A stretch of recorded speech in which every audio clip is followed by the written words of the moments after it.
So hello everybody and welcome to the Sports Hub podcast. A day later than usual due to the final of the Euro 2020 held in 2021, and we decided we'd make this an international final special.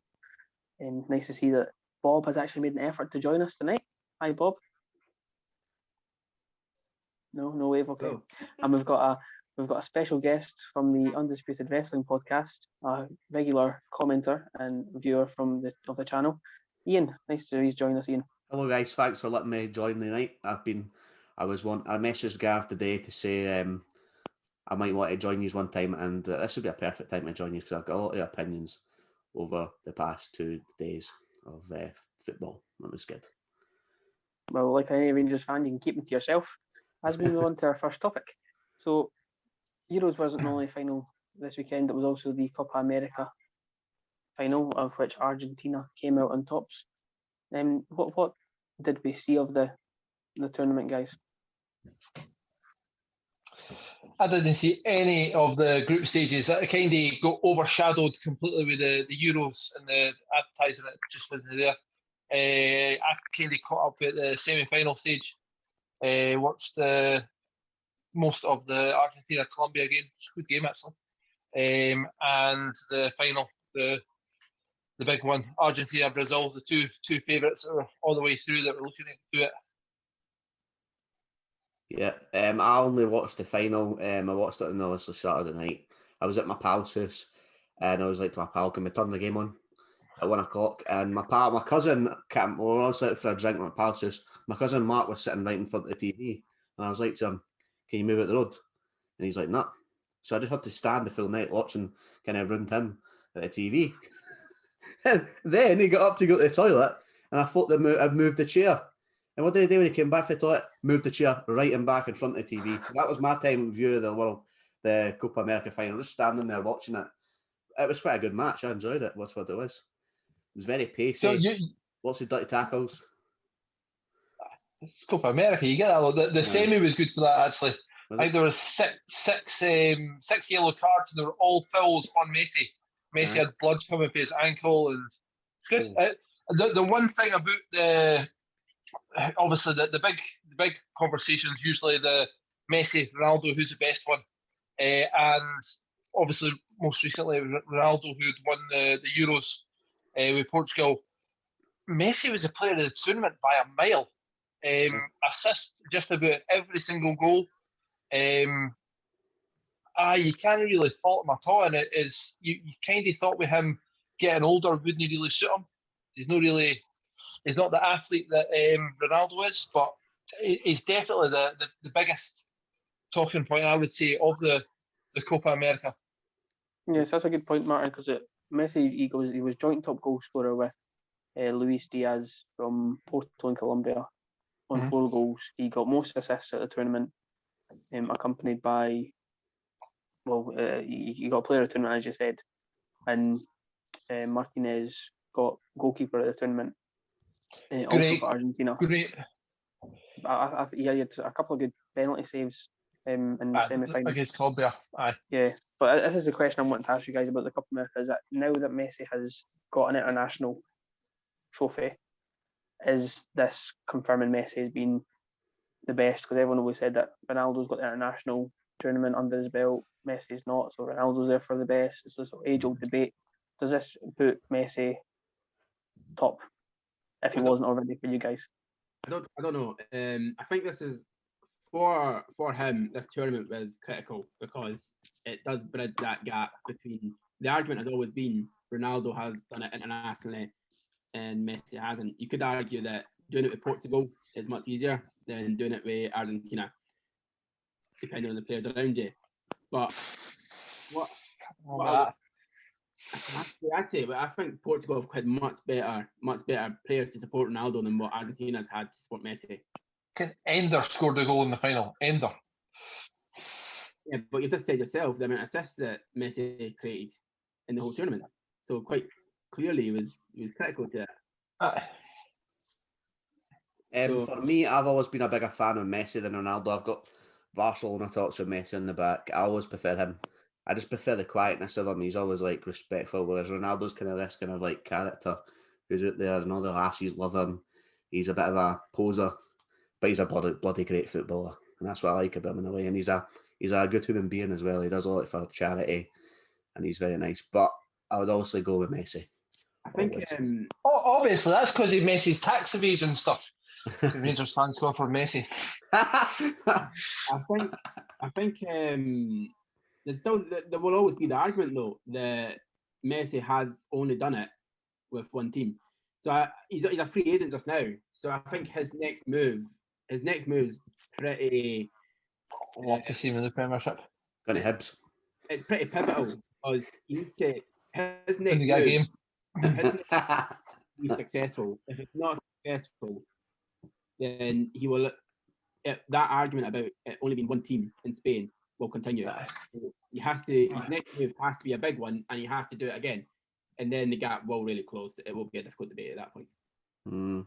James, do you think Messi will make a move now that he's out of contract? Technically, I've actually read an article saying that he's losing £100,000 a day at the moment, being out of contract.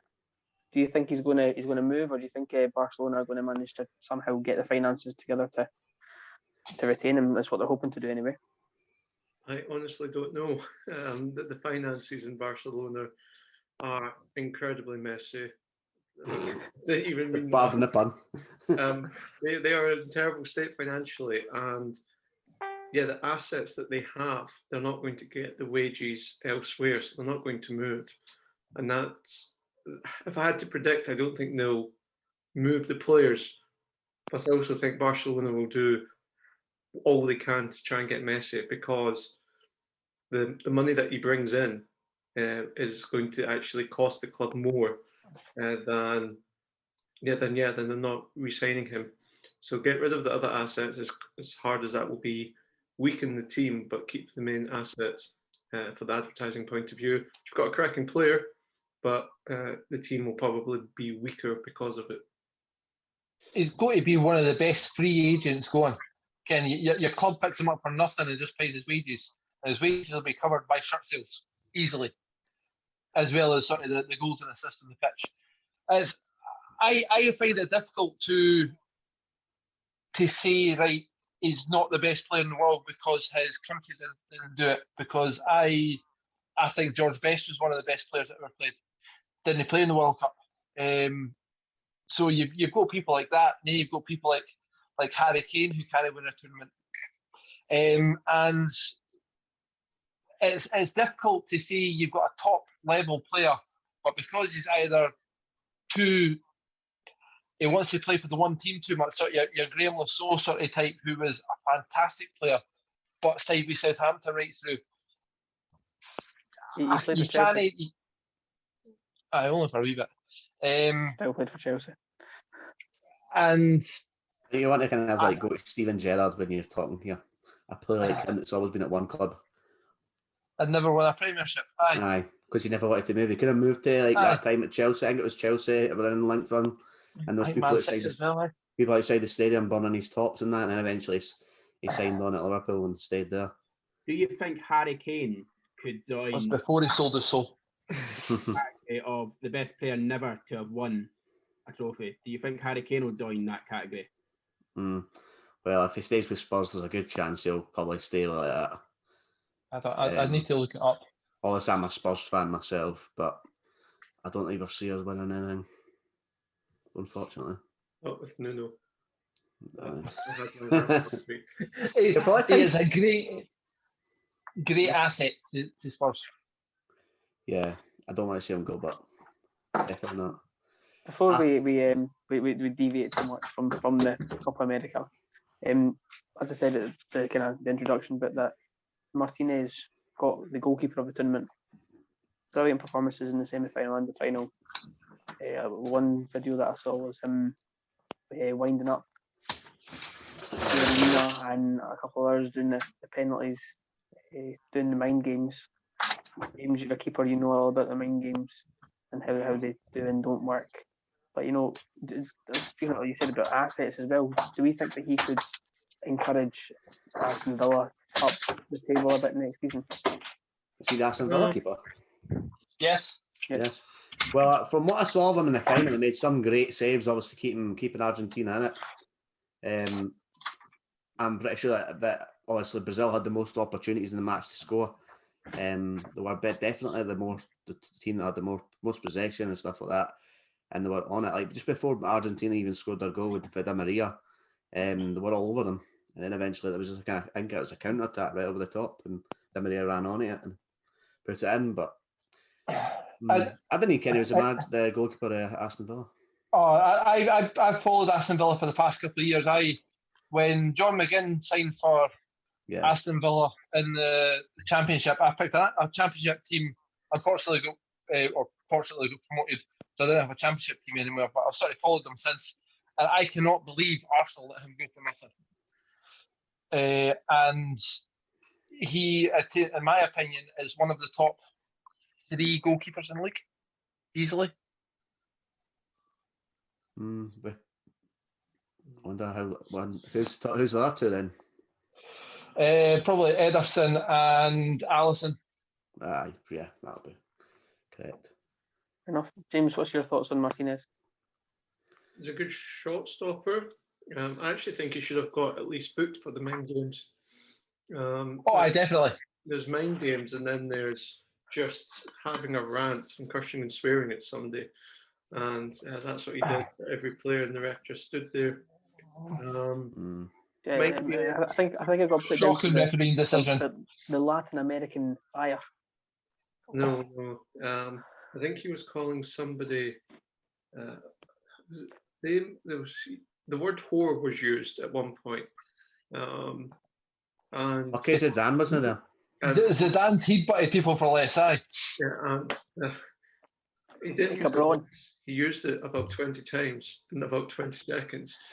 And then the player went to, I think that player actually scored the penalty and actually celebrated in front of Martinez. But right in his face. Martinez, a good keeper. I think there's better keepers in the Premier League. I don't think he's top 3. I think he's top 6, but not top 3. But saying that, he gets lots of fantasy football points, so I quite like him for that. But as a keeper, I'd pick other players before him. Bob, do you think that a keeper could win a tournament or lose a tournament in someone of the caliber of Martinez?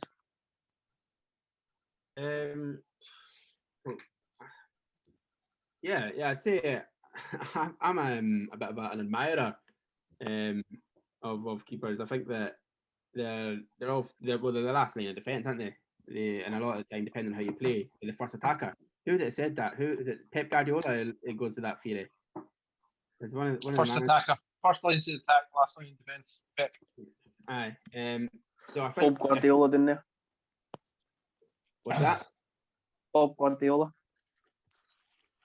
What about? I'm saying that's your new name. You're now Bob Guardiola. Bob Guardiola. I think we keepers, you need to sort of it's one of those April Depenso moments, isn't it? You need to try and the more you think about them, the more important they become. So you need to yeah, certainly. And if it does get to a penalty shot, like it did with the Euros, although it's Copa America, if it does get to a penalty situation, then they are the heroes. Yeah, so I think Martinez is a big asset. You want to know I think it is very important the more you think about them, Bob. Accountants. What was that?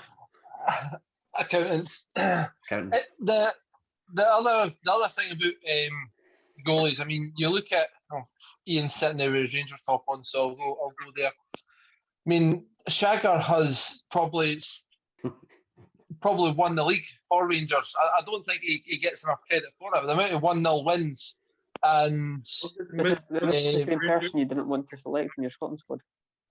Fuck him. It's a fact. I was still with him in the Scotland squad, but he probably go at least. Your keepers can either make you 15 points or cost you 10, and he probably made enough of a difference to win Rangers the league. Fortune.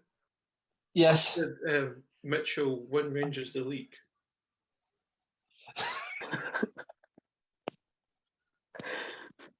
Different shagger, James. Different shagger. But saying that, and building on that point, Barkas and Bain and Hazard, the three of them, not Celtic not having an established keeper last season, resulted in our losing 10, 15 points. So keepers are very important, one of the most important positions on the pitch, if not the most important. You can't win a league with just a good goalkeeper, but you can certainly lose a league without one. You look at the difference in cup finals, and even Liverpool when they're against Real Madrid, and the Liverpool keeper chucked two in. In a final, you cannot make a mistake at all as a goalkeeper. And Martinez, right through that tournament, did excellent. The last point I would actually like Man United to sign him, which was my point in last week's transfer topic. That's a good point to make, Martin, because the last point I want to make is that in competitions like these, international tournaments, we've seen, it was mentioned last week about players performing well, getting big money moves. I'm wanting to focus on South American goalkeepers playing good in big competitions like Guillermo Ochoa for Mexico. Got a couple of decent moves out of a good couple of tournaments. Same with Keylor Navas. When he was with Costa Rica, he managed to get a move to Real Madrid. And off the back of that, a move to PSG. Do we think that this tournament might mean that Martinez could be getting headhunted by some of the bigger European teams who are more inclined to sign in South American players, such as your Spanish teams or your Italian teams? When you say big clubs, is that sort of your Chelsea? Not Rangers, no. United, Tottenham.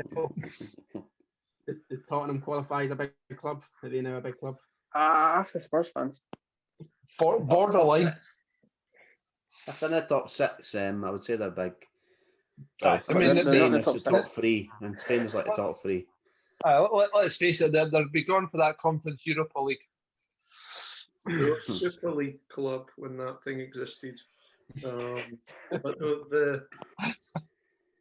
I think Martinez will stay at Aston Villa because the Spanish clubs couldn't afford him. The Italian clubs would struggle to afford him. And I don't think English clubs will buy him. No. So I think he's still going to be Aston Villa's number one and get me lots of fantasy football points. Yes. I think with that, you look at Aston Villa, and obviously Grealish is obviously linked quite a lot with £100 million moves. McGinn, hopefully with a £50 million move. Ken, there is players within. David Luiz was playing for. He didn't play in the final, but he was playing for Brazil throughout the competition. I don't think they're in the. I don't think they want to be selling though. They look like a club that actually wants to be building on the team that they've got, as opposed to losing their best players. They might lose one of the three, but I actually fancy Aston Villa to start challenging your bottom half of the top six. Yeah. There was a player that I saw when I was watching the game that reminded me of somebody, right? And his name's Rodrigo De Paul, and the day he just signed for Atletico Madrid from Udinese. And see, when I look at him, I just see he's like the Argentinian Kyle Lafferty. If you look him up on like Google, right? He can't be that much of a prick. Rodrigo De Paul. He's got the tattoos. He's got the hair like Kyle Lafferty. He looks like him. He's double. The first time I saw it, I was like, "That's Kyle. He looks like Kyle Lafferty, but just not as good a player as Kyle Lafferty." We'll talk to the editing team and see if we can get a wee picture up during the. Sorry, James. Although, he does. He does. That's actually quite spooky. Yep. Particularly when he's wearing a striped top, because it looks like Kilmarnock. Aye. He's cut on himself as well because he loves himself. Ian, how tall is he? Let's see. We have got 5'11". Oh, no, he's not tall enough. Does he play the float? Fire vibrator off Martin. A small Kyle Lafferty. Oh, he was born on the same day as my brother. 24th Anyway, of May, 1994, away but 2 years away ago. from Derek. Bob, do you think that Martinez might get a move away from Villa? No, I don't think so. The Premier League is not. I'm not a massive supporter of any Premier League club, but going by his performances in the Copa America and stuff like that, and purely based on the point that James has made, I don't think you won't get a move based on performance, because quite clearly he's a great goalkeeper. But I think it's financial. I just don't think that. I don't see who can afford him. He's not going to. I don't know. None of the top sort of perceived top clubs in England are going to buy him, mainly because they don't need to. And outside of England, other than PSG possibly, who can really afford them? Pretty sure PSG are alright for goalies, isn't it? Yeah, but that's what I'm saying. Like, other than them, who could really afford them? So I don't think it'll go anywhere based on that. So we here at the Sports Hut podcast plus Ian think that clearly Emilio Martinez will be sitting at Villa Park singing Amazing Grace while consoling Jack Grealish after last night's Euro final, where Italy against England ended in a penalty shootout where I think Italy win. I'm guessing that we all watched that. He did sign for Aston Villa for 20 million. Would you say that's quite a dear price or an expensive price for a goalie? Ian, that's pretty dear. Ian, we've moved on. You're too late. Sorry, just Wikipedia. Just getting the Wikipedia. Keep up, mate. Keep up. Right, so what we go, man? Yes, I'm guessing we all watched the Euro final. Aye. But did you know he signed for Aston Villa for 20 million? Yeah, I think I was one of the 34 million people that watched it in the UK. I think I'm not too sure if that's just in the world or just in the UK, but I saw the figures that came through. Just the UK. Just the UK. So Italy winning penalty shootout. I don't know about anyone else, but I thought the first half. If England wanted to, they could have won it in 45 minutes. Aye. But after they kind of sat off after they scored, Italy's strength for the whole tournament was their midfield. Their midfield couldn't really get into the game, but from the second half, they managed to get Jorginho and Verratti into the game a bit more. And then, I think complacency might have been the issue for England. Donnarumma being awarded the player of the tournament, which Martin predicted in a way, which I'm sure we'll hear more about. But the first point, before we talk about the football and such, I kind of want to talk about the scenes we saw before the game with the fans. Of course, a big occasion, making the final, especially when you're at home. But to then go on and effectively break into the stadium, a bit of disappointment, do we think, as neutral fans? Well, as neutral as we can be fans. I think it's brilliant the fact that many of them got in to see it. I don't know. You see the bottle throwing and stuff around the streets that Rangers fans, England fans are doing Friday and slip, and it's just not acceptable. It's not what you're looking for, and it puts you off taking kids to occasions like that. You want to take your kids, see the games, and you can't do it anymore because of the amount of hassle in the streets, and it shouldn't be acceptable, and it isn't acceptable. It was a bit horrible scenes to see. Obviously, people pushing through the security gates on the lead up to Wembley. Obviously, with the gates, obviously people were checking their tickets and making sure they were in, and people were just squishing by everybody, and everybody was on the ground, big massive pile ups and stuff like that. And then obviously after I won the game, I'm guessing they were all running up the steps and stuff like that. Then going into I would be guessing that they're trying to get through the turnstiles, but it looks like they've maybe got somebody open a gate from inside and opened up the big exit doors, and they've got in, and then also they're trying to get them all back out. But it's just sad to see. It was the same time, should be a happy day and no people trying to get in, but it's obviously people that haven't been to football games for ages just wanting to get in and see their national team playing in a final. It's such big as that. Fortunately, there's plenty of spare seats for them as well. Was it 60,000? Did 100,000 in? Let's There be was more than that. seats. There was Maybe far. It not was six. only meant to be 60,000, but there was far more than that in there. The fact that you Aye, couldn't, definitely. when you watched that first half, you could barely see an empty seat. Whereas in the semi-final, you could see a hell of a lot of empty seats, social distancing. Which was supposed to be the same capacity as the semi. Yeah. To move on from the kind of the troubles that happened before the game, we don't want to dwell too much on that. We want to talk about the performance.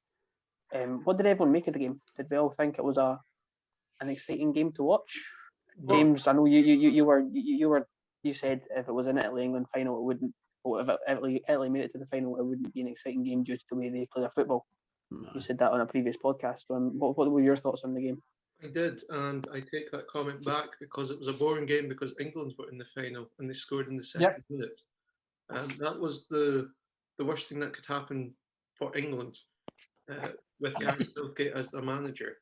He's been getting a lot of praise this tournament, but he got his tactics wrong last night. Not even talking about substitutions for penalties and all that.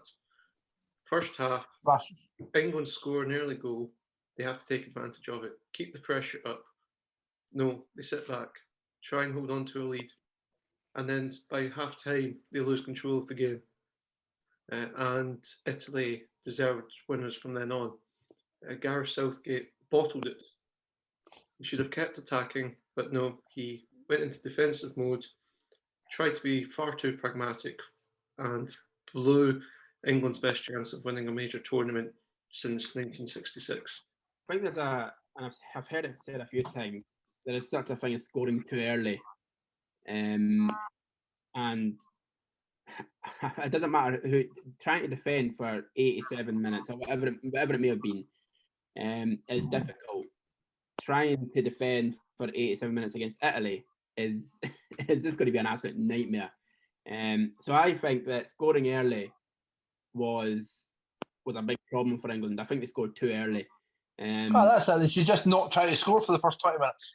No, but who's it? There's a few managers. There's a chance you take it. There's a few managers that have said, I'll find them after this. There's a few managers that have said that there is such a thing as scoring too early. And then you need to try and if you're going to defend, then you've got 88 minutes to try and hold the fort for, if you like. There we go. Don't score too early. Bob Guardiola, 2021. We can't hold the fort. There we go. There's a quote of the problem is the scoring too early, though. The problem's not keeping the same style of play going for the length of the game.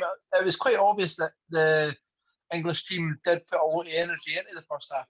And they probably could have got another goal in the first half, but I mean, how many saves did Donnarumma actually make in the game? None. Not as many. Aye. Martin, I know you've been kind of anyone but England, Mr. Anyone but England, if you want to do that. And I heard from a little birdie that you actually celebrated the loss of England by waking up the children at 11 p.m. last night. It's not my fault that they can't sleep through me screaming and shouting every time that England miss a penalty, which seems to be 3 times. What was your take on the match itself? There was a lot in the match. You look at the English formation at the start of the game, really benefited England having the wing backs so high up the pitch. I mean, even the 2 wing backs combining for the first goal within the first couple of minutes. The right hand side of England was extremely strong, made a lot of chances the first half. But then they decided to change tactics. Mancini changed tactics slightly, made it a little bit hard for England. England changed tactics, and after that, I couldn't see England scoring. And I thought the second half, who's the boy? Who's the 14? Chiesa, Federico Chiesa, yeah. Chiesa. He just looked like he was going to get a goal. There were 2 or 3 good chances, and he was solid. He was a catalyst that you thought was going to do something. Then when he went off injured, I think England got a wee lift to that, and they sort of went again. But within the game, there was actually a lot of talking points. England were on top for the first half. If England had kept pushing the way they had for the first half and got to 2 or 3 up, which they were capable of doing in that space of time, Italy wouldn't have had a chance. But the fact that they only got 1, Grealish coming on the pitch too late, Rice got off the pitch. Rice had a great game. He got off for Henderson. Rashford playing the last 3 minutes at right back. That was an accident waiting to happen. And that's not even talking about penalties. I need to go to James because James's face is an absolute picture. Go for it, James. Thank you. I'm just bemused by how you're saying, or why you're saying England could have been 2-3-0 up at half time. They were marginally better and created absolutely nothing other than the goal. Expected goals. But did they try to create? Just to throw that in there, expected goals was 0.3 something for England and 0.2 something for Italy at half time. England were marginally better. And then by full time, it was 0.4 something for England and 2 point something for Italy. 2.36, I think, if I remember. So Italy scored in the second half. England, if England didn't score in the second minute, people would say it was an even first half with England slightly on top. But the fact that England scored, crowd was up, commentators obviously very excited, to Martin's dismay. It gave an impression that England absolutely dominated it, which the statistics show was not the case. Yeah. Well, for me, obviously, I thought England really started really well. Obviously, the bit they played up the pitch, got to Trippier, a brilliant assist with Trippier cross into the box, and Luke Shaw, who's been one of my the most surprising players that I've saw England this season. This season at the Euros, I've been really surprised with him. His performance has been really good. He's got a really good. He's been great for Man U all season though. I've never really rated him highly, but after this Euros, I think I'm rating him quite high up there. He sound like Jose Mourinho. Some of his assists, some of his crosses into the box were brilliant. He really deserved that goal. It was a good goal to win. If I was an England fan, I'd take the goal at any time in the match because you want to get a goal. But you could see at times in the first half that they kind of had Italy spooked away. Italy were making mistakes and errors where they had the ball and they were just passing out for throw-ins and making mistakes. And I did feel that they had them spooked for a bit there, and they obviously could see that they were a wee bit frustrated, Italy. When they came back out, there was obviously that chance for Chiesa, obviously at the edge of the 18-yard box, hitting it, and it just went past the post. That was probably their best opportunity of the first half. And then when it came to the second half, and I'm just sitting back, just as before they scored their goal, I was messaging my two English pals that they do the podcast with, saying, I don't know why they're sitting so far back. They're sitting so far back, letting them come onto them. Mm-hmm. Obviously got that corner. The corner came in, headed it, flipped on, and kind of scrambled in the box and went into the back of net. Unlucky, an unfortunate goal to lose. But obviously the Italians did deserve their goal in the end. I said a minute ago about scoring too early, and Martin didn't agree. However, I have just looked up the stats on this at Sky Sports. It says, I'll put the Sky Sports in the comment section. I'll put the link to this. Statistically, the best time to score is between the 50th and the 70th minute. You have a 77.7% chance of winning. The worst time to score is within the first 15 minutes. That is the worst time to score, apparently. I feel like that's something James would come out with, those stats. It does, and James will correct him in a second, but I'm going to jump in before he does. So basically, you shouldn't even shoot at all until you hit 50 minutes. Just the first half, don't shoot. Don't shoot. That's what Sky Sports say. That's not Robert. That's Sky Sports. Well, if obviously back in 2011, before Rangers won the last 54th title, if Rangers did that, they wouldn't have went 3-0 up in within 20 minutes and they wouldn't have won the league. So I think the best time is go just score. But what England did was they didn't counter-attack, didn't counter on the chance of having been 1-0 up and then go and get a second. And then the second half was just really poor, really sit back. They never had much chances. And in the end, it obviously went to extra time. James, Mark, Ian, a point I want to make here, just so we can stop James from actually getting a word in edgeways, just to trigger him a bit more, is that you said if I was an England fan, however, you're a Rangers fan, so doesn't it also mean you're an England fan, technically, in terms of the way that other Rangers fans have been working in the Euros? Obviously, I'm never going to wear an England top, right? You'll never see me wear an England top. I'm not like some people, just like you get Celtic fans wearing Ireland tops, so I would never be like that either. But I did want, for my family, I've got English family, English friends, and I did want to see England do well. And also I like English football. Harry Kane. I want to see him lift a trophy. I might never ever see it again. Because you're not going to see me Tottenham. unless he moves to Man City or something like that. He wants that so you can Photoshop the Tottenham. I was cheering them on, and I'm not embarrassed to say it. You have to see it. First of all, see it again. That was the only fault that I'd say there. But I also say that as a Celtic fan who does wear iron tops. But that's because I am part Irish myself. But what I was going to say is we've been very critical of England, including myself. I think we have to credit Mancini and Italy. How they changed the game at half time. And this is my layman's explanation of what Mancini did at half time. First half, Harry Kane dropped deep to man-mark Jorginho, get him out the game. And Pochettino did that. You'll be aware of this, Ian. Pochettino did that a couple of years ago against Chelsea when we bet them 2-0 at Wembley. And I think Gareth Southgate watched that game and tried to replicate that tactic. Mancini, a step ahead of Southgate, said, let's press England so the defenders can't have any time on the ball and they have to lump the ball up the park and there's no target man there because Harry Kane's following Jorginho. So they did have a very high line in the second half as well. A very high line. The defenders were up near the centre, near the halfway line. Italy got the ball again and again and again. So that impression of England dropping deep partly was from Southgate, but it was partly because Italy forced them into that. And Gareth Southgate didn't adapt his tactics, so England had no target man for the whole second half, and that's why the goal eventually came. So well done, Mancini. You can't take away from Mancini. I mean, the tactics were changed throughout the game a couple of times, I noticed. And I mean, there was a point where the wing backs were just bombing forward, and either a striker was coming back with them or an outside midfielder was coming back with them because Italy were a bit narrower in midfield than England were. And Mancini, he changed something. I'm not actually sure what he changed at that point, but Mobley.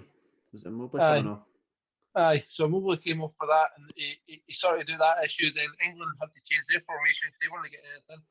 You can't get away to what Mancini's done. He's won the manager's tactics side of things. The thing that I'm quite happy with is the fact that you look across England's bench, and Chiellini said before, England could probably win the Euros with their bench. Looking at the players that they've got there, just not allowed to actually go forward and press the team, having two sitting midfielders and just inviting pressure constantly, as opposed to having Grealish, Sancho, players like that on that are actually going to entertain fans and push forward and actually try to break down a defence. Yeah. And that's where I thought England were wrong. But to be fair, they got to the final by having two sitting midfielders strong, not conceding goals, going for there. How many challenges have that had through? It's obviously well documented how not easy the run is. It's never easy. Everybody's sort of getting there on merit. But I mean, the Danes, they scraped past. They walked past Ukraine easy enough. I just thought that they needed to open up the attack a little bit more than they did.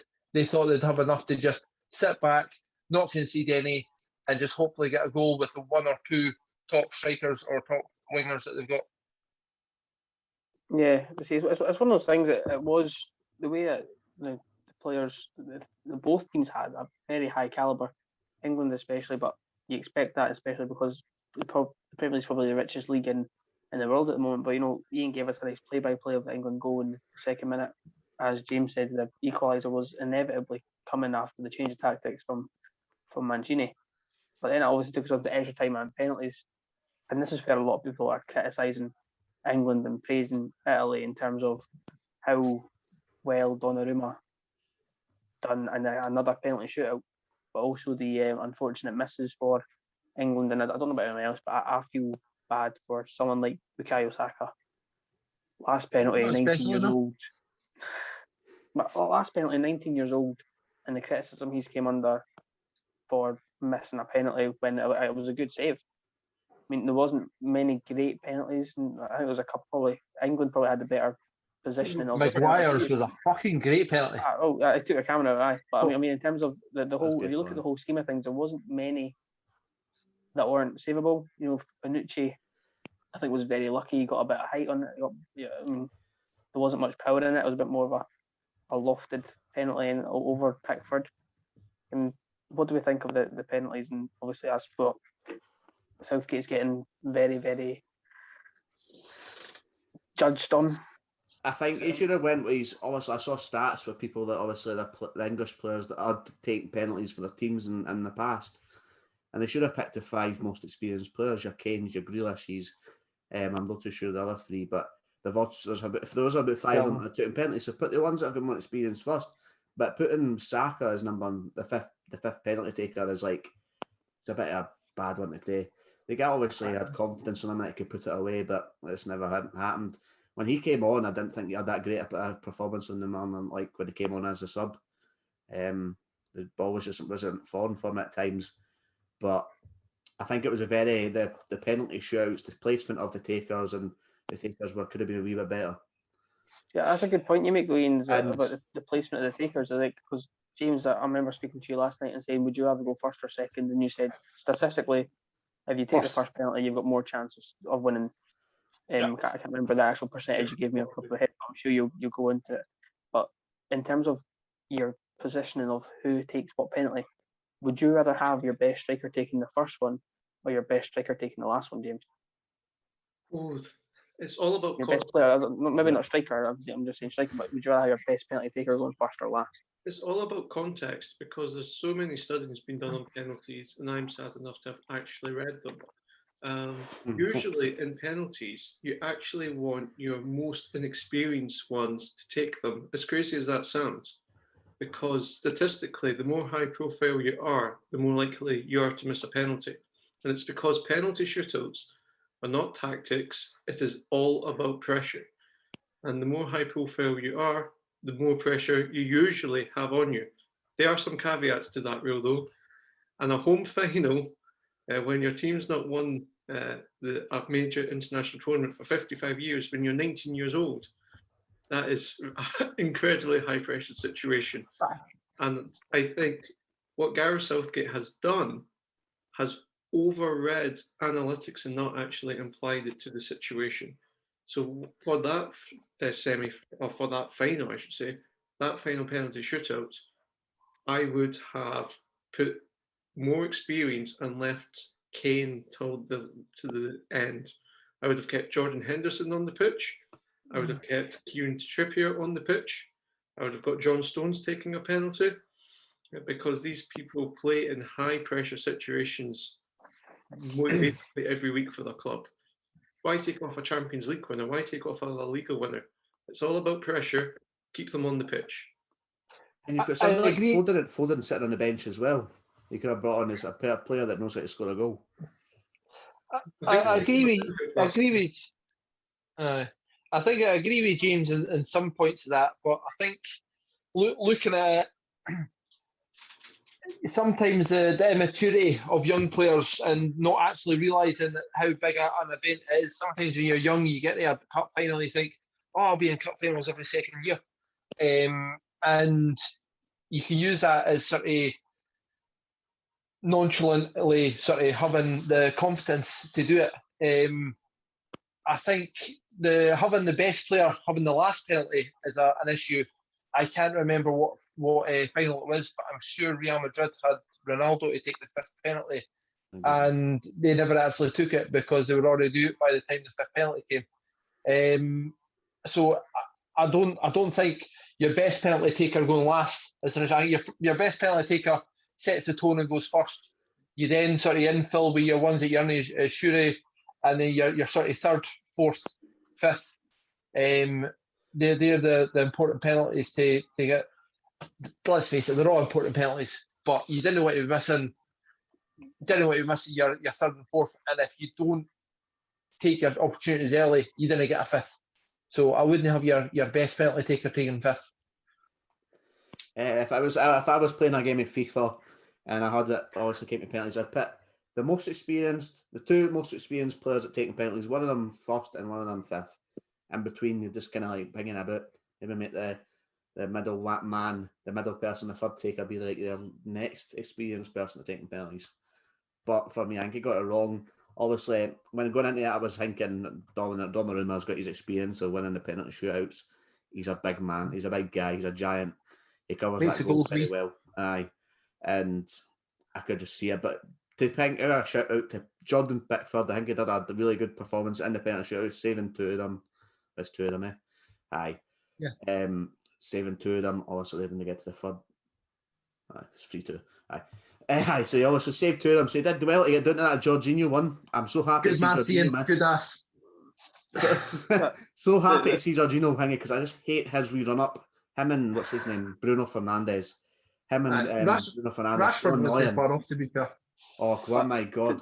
But if you're a To penalty, be fair, penalty Ian, that was probably Pickford's probably the biggest save in Pickford's career, and because of how kind of bit part he's done for Everton this season, I think that's kind of this tournament has shown the ability he can produce. Yeah. What did I say? Aye, I can't remember now. That's fine. But I want to touch on Italy, and they said a lot of their motivation came from the English media, and we've said about this, and James has been triggered by this very heavily because James doesn't like criticising of the BBC because they sometimes give him some pennies to go on and talk about things, and we're going to criticise the BBC because it's not British broadcasting. No, it's not. It's English fucking one-sided shit. So we're going to call. Wait just now. No, wait now. Sit down. Get back on your butt. I want to talk about two people, right? I want to talk about Rio Ferdinand, who said in the semi-final, Italy-Spain, I'll take either of them because England will beat both of those teams in what I've seen. Right, we go to Gary Neville, and Gary Neville said, Italy are a good team, but can they do it against the big boys? The big boys, meaning England. Clearly they can. Martin, I want your opinion because I don't want to go to James or Ian because I feel like they're going to defend. Oh, this is the best part of me, of England, and it's the reason why most people don't want England to win. You look at your Ian Wrights, your Rio Ferdinands, your Gary Nevilles, and they are just a nightmare. They are. I mean, some of the comments they come out with is just cringeworthy. And one of my favourite parts of the tournament was Ian Wright after the Scotland-England game. Oh, the defenders can only do that. And I honestly, Rio's wee rant about we're going to beat Italy. We're going to win it. We're winning it. No, you're not. You're not the best team.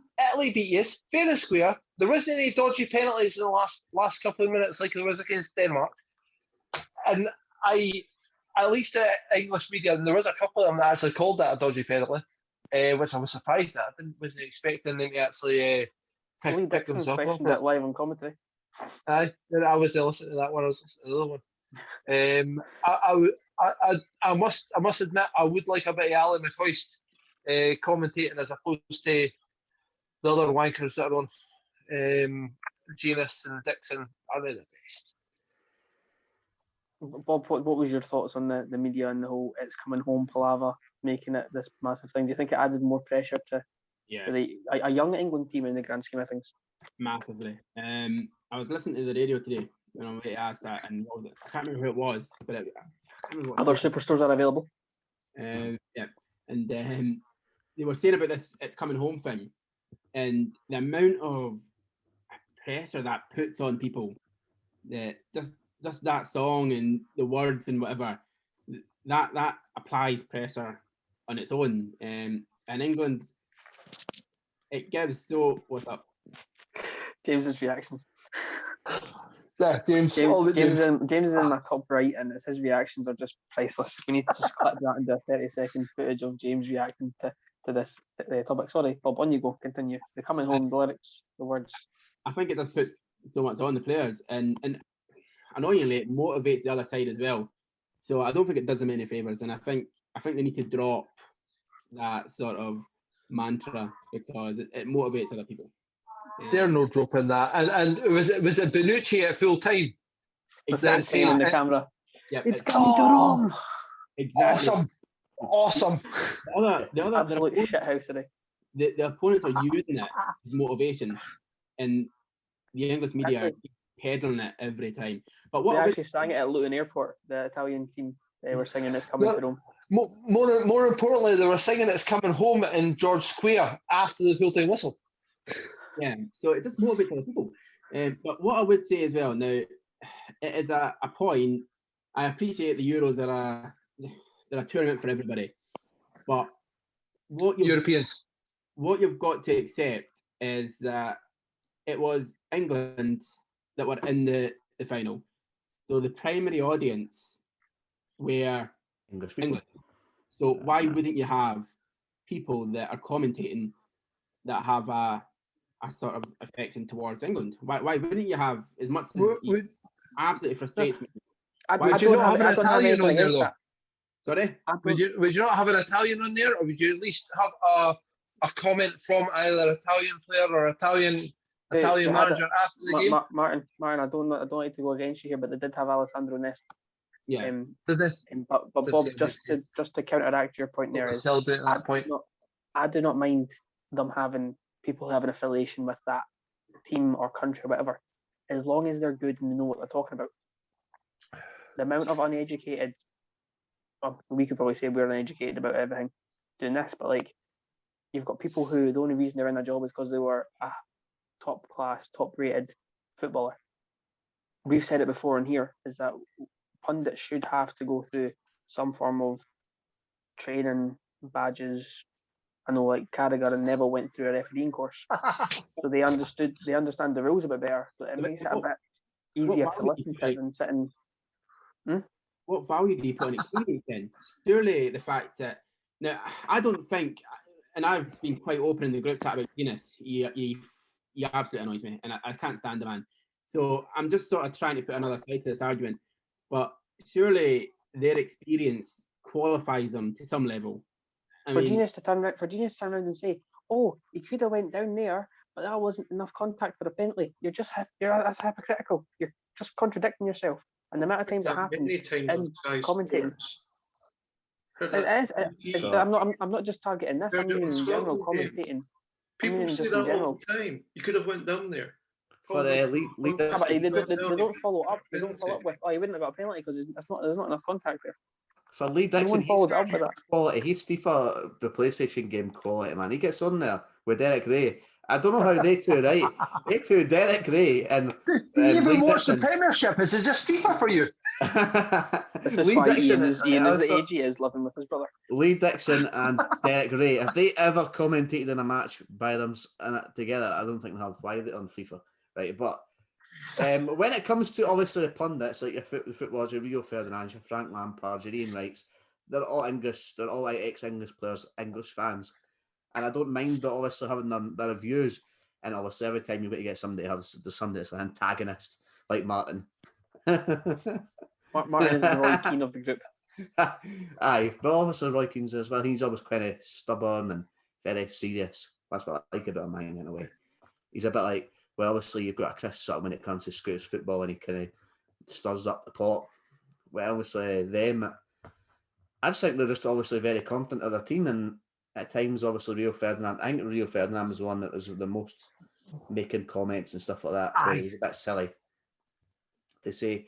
And then you've got obviously on ITV. I watched it in the final on BBC, but I loved obviously when it was ITV having Clive Tilsley and Ali McCoy's commentating for reasons.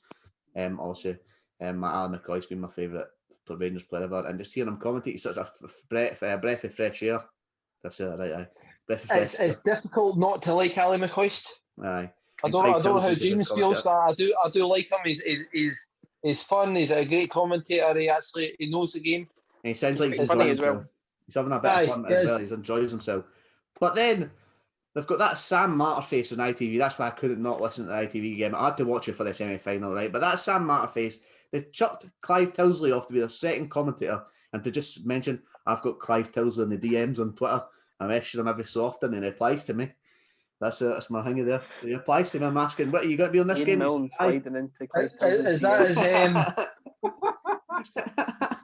Is he a part of the Make-A-Wish Foundation, or? No. Just asking him if he was going to be at the Rangers games earlier in the season, like last season, and then asking him how he's getting on. And few questions about the Euros and stuff like that. Send them a cheeky wee dick pic. They removed Clive tells you's got all this experience for a radio host. I think Sam Matterface has experience from Talk Sport, and that's it. And they brought him in, and he's just. There was one bit where I was watching the Denmark match, and there was a shot from outside the box, and Jordan Pickford, not Henderson, Jordan Pickford saved it, and he says he fingered the ball, and I was like, he fingered the ball. what a comment to make. And then he called the Denmark were down to 10 men, and he called one of the Denmark players that they were down to 10 men. They were down a member of staff. Who calls the players member of staff? James. Yes. I'll let him go on his rant now. On you go, James. No. I think, well, first of all, rather than Vivo Perle, I think Ian goes by a lifestyle of Vivo Le Pere, Clive Tysdale, and sliding into his DMs. It's a little bit horrifying. Why do you slide into the DMs of a commentator? Well, he's on there, and the DMs are open. He's got a DMs are open, so I messaged him just to ask him last season when I was off, or a few games when I was the Rangers were playing. I was like, "You got to be commentating the Rangers game today," and he said, "Aye." At times he wasn't there. At times because there was COVID restrictions and he couldn't come to Ibrox because he was obviously going through different councils. So I asked him, and he replied to me. If you want an interview with him on the Sports Hub podcast, Ian Milne's the man to set it up. Yes. Well, he is open to those kind of things, so I might get him on for you if you want. I'll get him up, hit him up in the DMs and When it comes to the media, I think people know my views. I do work for the Broadcasting Bundy constantly, television company. Not constant enough for your liking. But yeah, Not constant enough for his bank accounts liking. as I say, if it weren't for the media narrative from the English perspective and how it's read and judged in Scotland, we would never have Sta tornando a casa, which is it's coming home in Italian, which they were chanting in George Square last night. And we'd also not have Scotland fans saying Quando me innamoro con Italia, which is when I fall in love with Italy. And Scotland did fall in love with Italy last night. As well as Denmark and Ukraine and Germany. Only because they like to deep fry their pizzas. Yeah, I know some Italian. But I do think mozzarella di pills. I do think that I think we need to get past the point of, and Martin, this is not directed at you, even though it's going to sound like it is. I think we do Completely directed at me. I think we need to get past the anyone but England narrative to the point of like face painting your flag with the other country's face on it. Scotland, imagine Italy didn't win last night and England were victorious. Scotland fans would have supported 5-6 different teams in that tournament and not had a single victory. And you go, there comes a point where you just say, yes, I might not want England to win. Fair enough. Let's support the other team. But not face paint front pages of newspapers mocking your national hero in the Italian manager. Just have a bit of banter. But is this you referring to the Nationals front page, my friend? Yes, the other newspapers are available. But, no, they're not. Just only get the National. Only. What I say is, did it buy the Sun? Shit rag. We just need to move on, be a little bit more mature. Yes, have the banter, but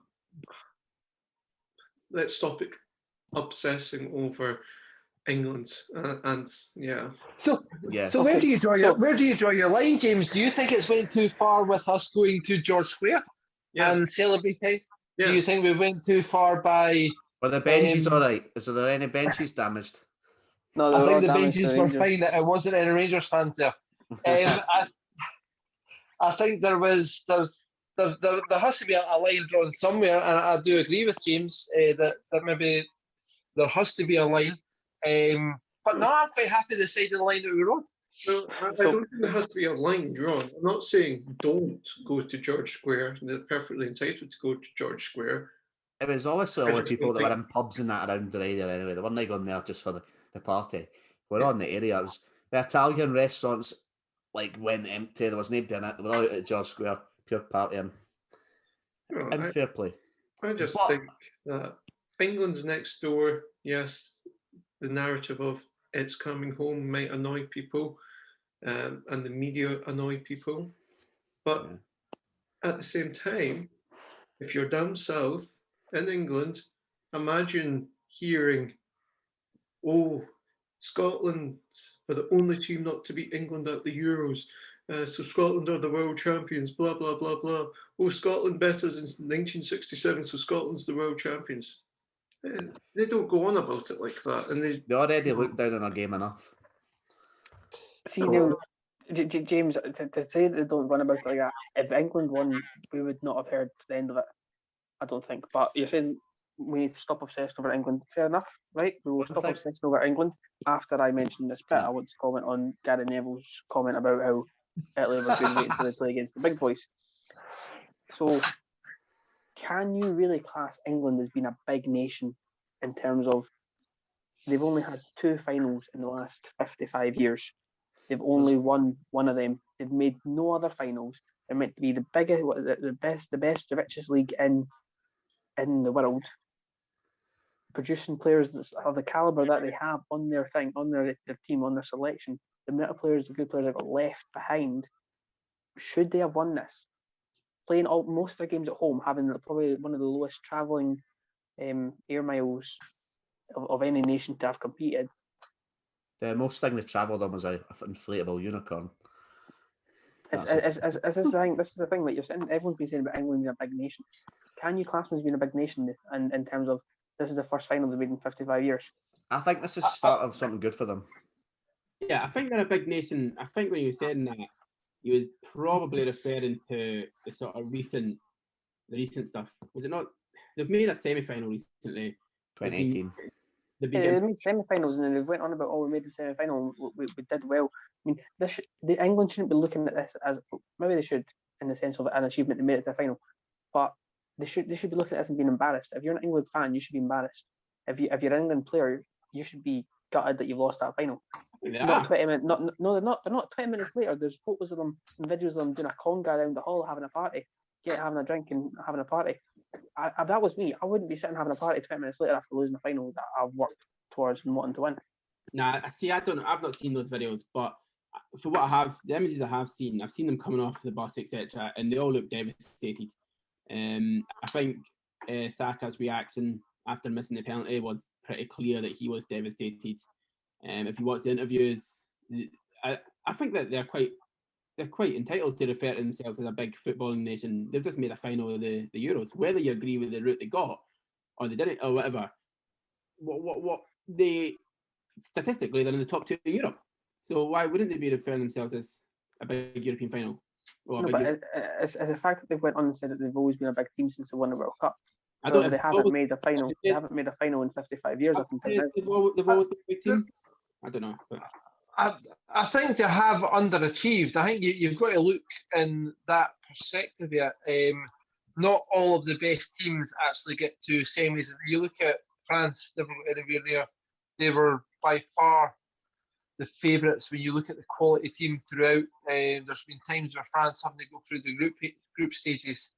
It's a difficult tournament to play in to get to that level. Unfortunately, I bet you after France got knocked out, Paul Pogba wasn't leading a conga of all the players around the all the wags and parents were falling at each other because they weren't happy with other people's performances, and that happens with France, Holland, countries like that. They do that all the time. England, I can actually put in that they have a bomb scare at some point where they all fall out and everything sort of collapses too early in the tournament for them. Because you look at what Netherlands and France have achieved before, they should be right up the top constantly, but they keep not achieving it and underachieving, and it's what England have done for a lot of years. Unfortunately, I think some people may say fortunately, but unfortunately, they're an extremely young team with a lot of great players in their team, and I can see next year the way the World Cup's going, they might actually be one of the teams to challenge. I mean, they are top 4 in the world in the FIFA rankings. I don't like the FIFA rankings, but the top 4 teams in the FIFA rankings. They're there on merit. They are there for a reason, and unfortunately, it's just about they can't take penalties. Yeah, Martin, I don't agree. I don't They agree. did against Colombia. I don't agree with much of what you say in football, but you've hit the nail right on the head there. Like, they're more than entitled to refer to themselves as a big team. They've made a European final. They were in the World Cup semis, it was. So they qualify as much as anybody to call themselves a big team. Especially when a lot of the other teams are in a bit of a transformation. You look at Spain, they're old guard are on the way out. Portugal, I think, will be going through a transformation pretty soon. You always get that with the top players at your sort of early 30s age, and they'll start falling away. Croatia will be the same sort of bracket. And you're waiting for these young players to go through, and it might just be 2 years too early for England. If you think about it, obviously, France lost they lost the final in Euro 2016, and the next time it came around the World Cup in 2018, they were magnificent at that and then went in to win it. I think, obviously, this is a positive take that they've got to the final eventually and that they're starting to progress, and Gareth Southgate is kind of like, obviously, you can put it to him that he has kind of made them better than they were beforehand, and he's got like a kind of like tactics in that way that he can get them to these matches and stuff like that, through these bits of tournament. But I really think that it's a positive start for them, and I think their fans and honestly their country should be proud of them. At the same time, it's a sad moment for them. I think at the end of the day, I mean, from the start of the tournament to the end of the tournament, it was a great tournament from Messi and Dorma at the start right to the final penalty kick. You can't really fault the tournament. Everybody sort of showed up. Even the remote control car.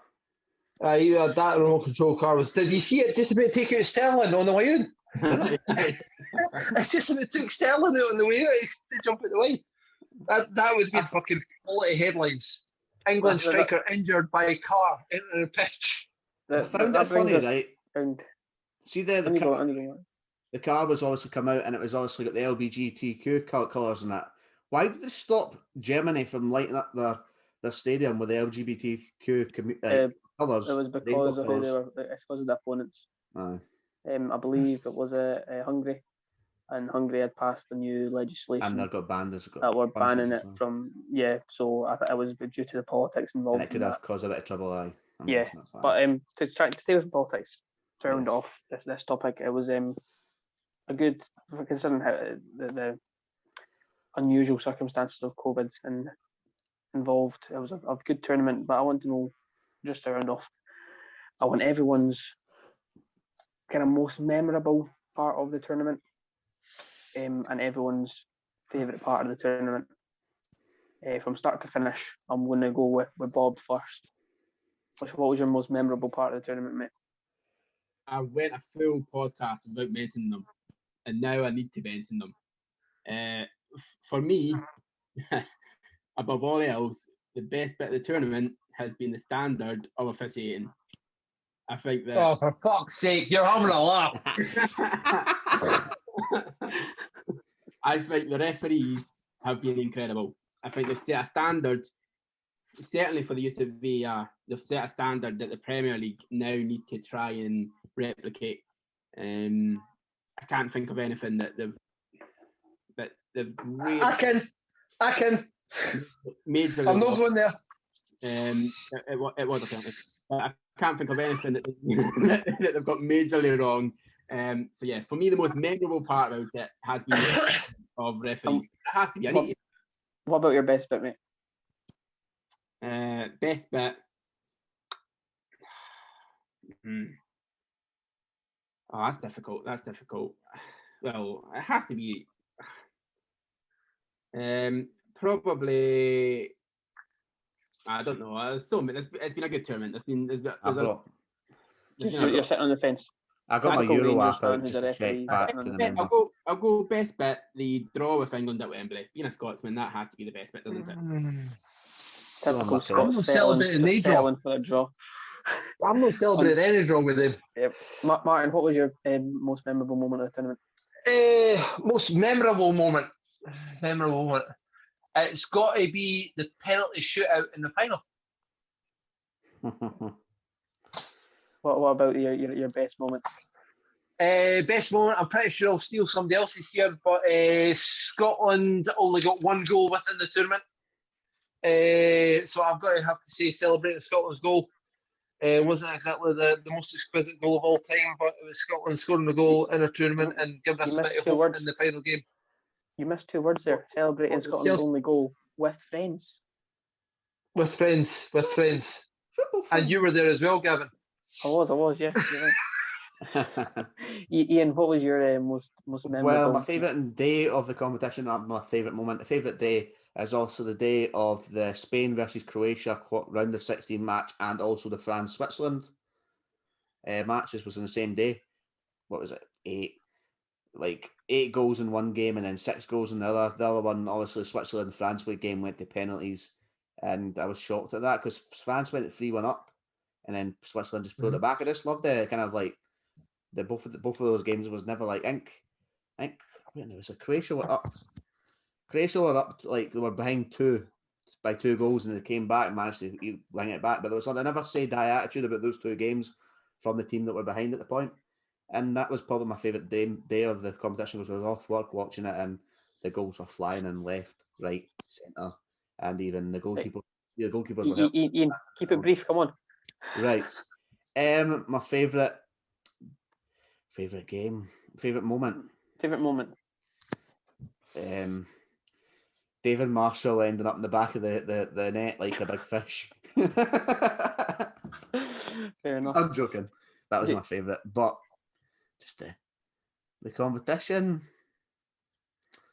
Don't know. Didn't really have a favourite moment as such, but obviously those games were my favourite moments and favourite. Okay. Yeah. James, what was your most memorable moment of the tournament? I think memorable would have to be the scenes following Christian Eriksen's heart attack. I don't think that image is going to be out of our minds anytime soon. But it's also memorable because Football United after that, any division that is in the game evaporated just because football rallied around Christian Eriksen. And that's the football that we want, not the football that we've seen in England after players miss penalties. My favourite moment, hard one. Not really a standout moment. I'm going to say this podcast, because it's one of the few times I've actually spoke about the Euros with other people.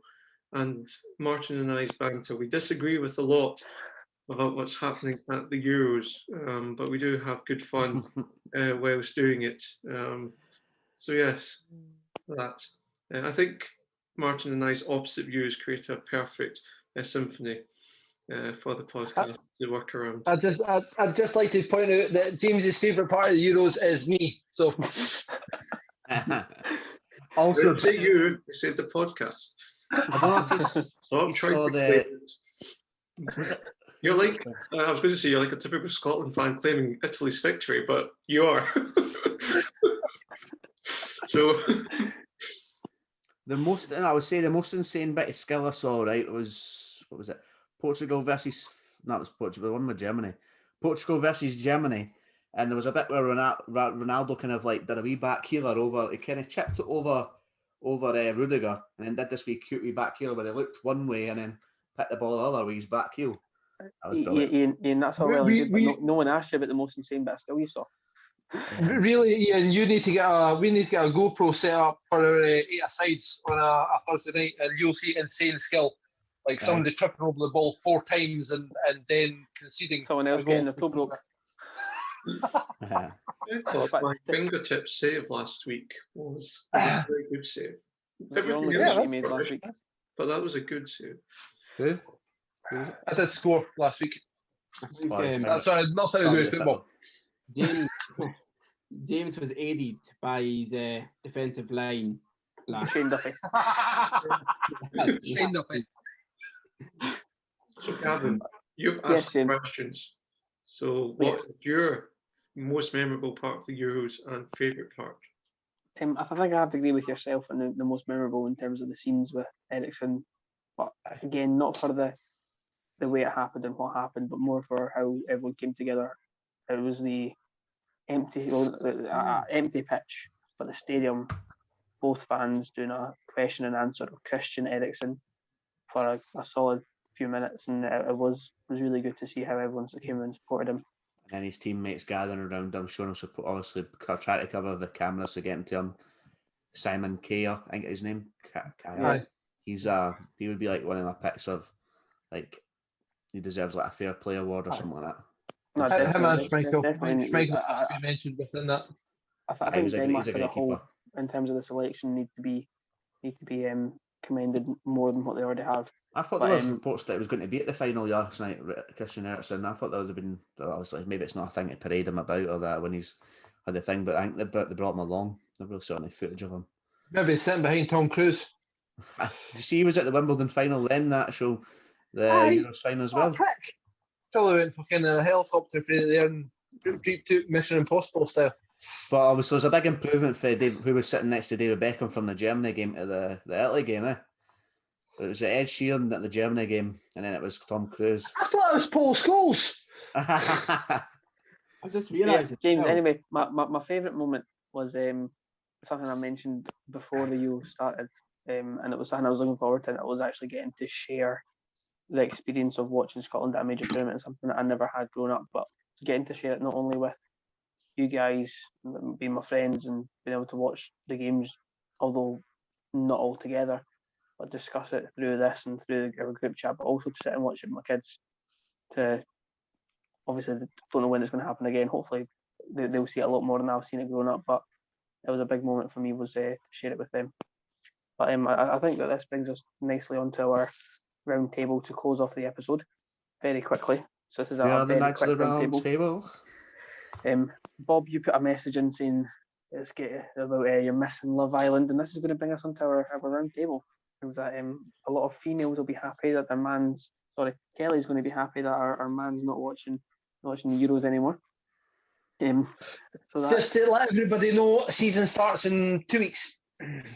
So Love Island has been on co-current with the Euros and has been was delayed last night due to the final. But this is my question for you: is who in the Euros, one player, would you think would be a good person to watch on Love Island and provide a bit of entertainment? You know, James Bundy being the massive Love Island fan he is.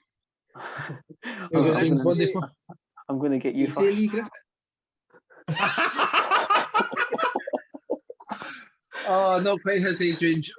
Tussen. Anyway, James. I also said someone who's competed in the Euros. He didn't compete in the Euros. Sorry. I'm going to say Billy Gilmore, because maybe if he was on the island, he wouldn't have got a positive COVID test and could have played the third game. Okay, Bob. Does it have to be a player? Because you can pick a manager. You're not having a ref. You're not having a ref. Better Luigi Calino. Probably. I don't know. I put in the chat that I'm missing it, but I genuinely haven't watched it. I think my answer was an answer of somebody who is dedicated to Love Island. Oh, yes. Just say a random name. Pick somebody. Come on. Probably. I'll just go with Harry Kane. There you go, the most famous player that I can think of. Wow, you don't know many famous players. Ian, who would you have to watch on Love Island? For a bit of fun, I'd go for Giorgio Chiellini. Oh, that's what I was going to pick. Fuck. Oh, God. Or another boy walking up to a girl just pulling back by the t-shirt. Somebody that looks perfect for Love Island would be Jack Grealish. For the bands, they kind of like... He looks good. But I must say, Martin, who would you have to watch on Love Island? Oh, they just took my one. I would have to go with. I kind of like. Cristiano with a good gin. I like Love Island because after Football Zone and Kelly asked me all these questions about football, I'll do the same to her about Love Island. Like, what's he doing? Why is he doing that? It's great fun. I'm going to go with. Let's go with Morata because he probably couldn't score in Love Island either. He's got to go with Werner. Go with Morata. Although he did score, I think. Gavin, Yes, who Mark. would you have? See, that's a very good question, and I think I'm gonna go for Joachim Löw Oh, because he's no longer in the Germany job. So I feel like he might be looking for a summer of love at Casa Amor. I've got one. I'm doing my best joking low impersonations there. I've got one. I've got When you go, a Bob. When you go, Bob, quickly. genuine input here. There is a pool in the villa. That'll be our first time. So Raheem Sterling, get a wee bit of diving done. Get a wee bit of diving done there. I heard he's been selected for the Tokyo. He can go on. Him and Neymar would get on well in a synchronised diving. Yeah. But I'm not saying that penalty against Denmark was a blatant dive. Yes, James. Blatant. One thing that I just wanted to say in the podcast is how immaculate were the Italian staff dressed. Even That boy with the tash. That boy with the tash he was cool as in the fuck. nose and the tash. But the joke shot kind of like glasses and the wee nose and the wee Aye. Aye, he does look quite Those quality. grey jackets were fantastic. Any idea, James, who they were made by? I'm going Is it to like guess Emporio Germany, Mania? Some I'm gonna guess Italian. Germany, but I'm not sure. That was Very the fancy. physio. It was in the semi-final when the player got injured, and the physio was in a suit. Aye. That is Yeah. classical Italian, and probably the reason why I edged towards supporting them in the final, as well as my prediction at the start of the Euros, which I'm going Do you know, see, I said Italy would win. I'm pretty sure, like, see the Scotland team, their pre-match like suits that were wearing. It was like navy jeans and like a navy jacket, like kind of denim jacket. Yeah, like, t-shirt. T-shirt. So that's strange. Obviously, it's just cool. It's nice summer. Smart casual. Smart casual. River Island Daft. After that was the River Island Daft. Was it? So, from all of us here at the Sports Hut podcast, we had a nice wee watch of the Euros from it's coming home to taking a U-turn and going to Rome with a nice wee immaculately dressed Italian team and staff. I think that's all of it. All, Nice immaculate pun. Thank you. I think that's all. Glad of us. they called you that fun. Anyway, I think that is all from us here at the Sports Hut podcast. What's a podcast? I'm not finished yet, Martin. Fuck's sake. Like, comment, subscribe, leave a comment, let us know your thoughts. Thank you for joining us, Ian. Thank you very much. Go and give Ian's podcast a listen if you're a fan of wrestling. If not, go and give it a listen anyway. You can laugh at him being silly and stupid for half an hour to an hour. Yeah. When you go, Martin. It's all real. What's a podcast?